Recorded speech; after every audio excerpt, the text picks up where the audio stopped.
Kami lilipat. Habang pinapagawa ko yung bahay namin, yung kwarto namin. So, ayan. Dito muna kami lilipat, guys. Sa pinapaupahan ng nanay namin. So, ayan.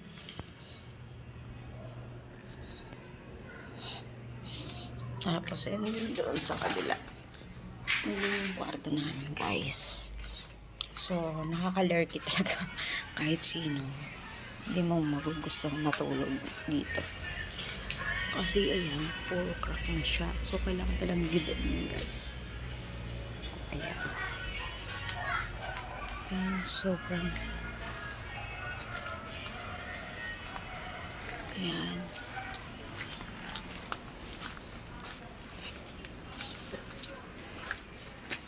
So, ayan yung... Ayan. Hala, may palaka pa.